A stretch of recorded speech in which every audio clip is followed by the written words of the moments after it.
Hello and welcome. If you're new here, my name is Kathie Owen. I work with leaders and organizations who carry a lot of responsibility, especially during periods of change. My work is invitation only, and it starts with observing, not advice. Today, I want to talk about emotional regulation, not as a self help concept, but as a practical, real world skill, and why the workplace, especially during change, is one of the most emotionally dysregulated environments we operate in. Most people think emotional regulation is something we struggle with in our personal lives, but the workplace, particularly during moments of uncertainty, is where emotional regulation breaks down the fastest.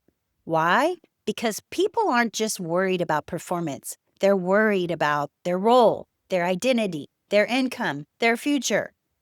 And when change enters the system, a restructuring, a merger, an acquisition, fear quietly takes over.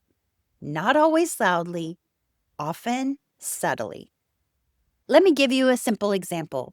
I've observed organizations going through acquisitions where nothing official had even been announced yet. And still, the emotional shift was immediate. You could feel it. People stopped asking questions in meetings. Side conversations increased. Productivity looked fine on paper, but decision making slowed. Tension rose between departments that had previously worked together well.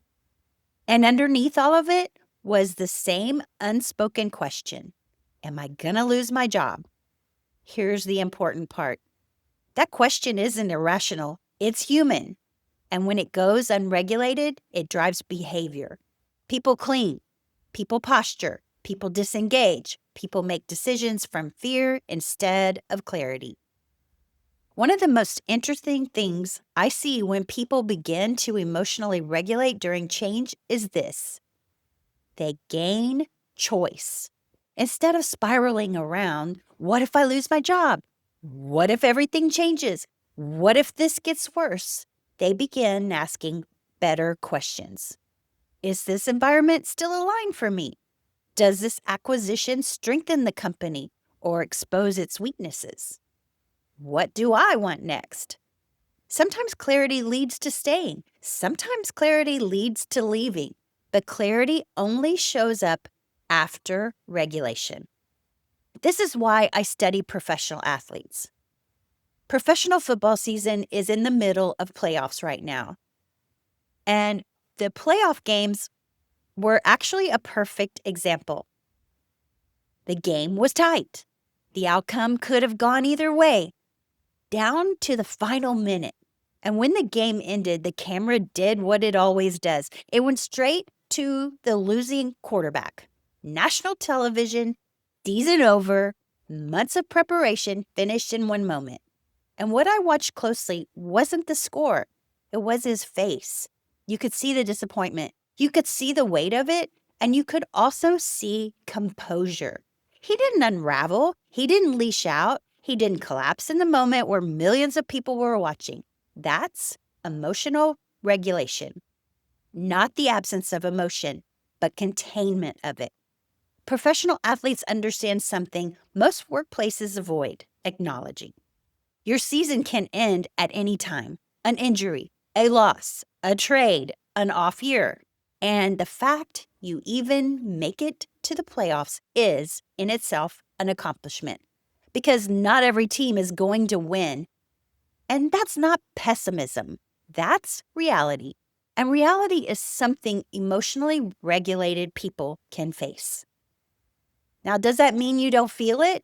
Of course not. You might cry, you might grieve, you might need space to process. That is still emotional regulation. What matters is where and how emotions are expressed. You don't break down in the huddle. You don't lose containment in the middle of the play. You handle the moment and then you process it appropriately. The workplace is no different. Change happens, mergers happen, acquisitions happen, roles shift, careers end, new ones begin. When leaders can regulate emotionally, they think more clearly, They make better decisions. They see options instead of threats. And when they can't, emotion runs the system. This is why I study professional athletes. They feel everything, they just don't let it run the system. That is excellence. In mergers and acquisitions, emotional regulation is not a soft skill. It is a risk factor. When leaders can't regulate, communication deteriorates. Rumors replace facts. Trust erodes. Talent quietly exits. Integration fails long before numbers reflect it.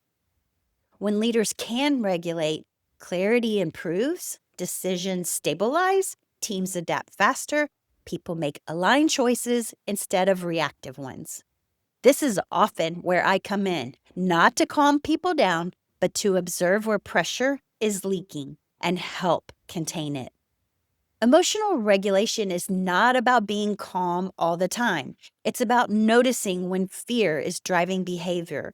It's about pausing long enough to regain perspective. It's about making decisions from clarity instead of urgency.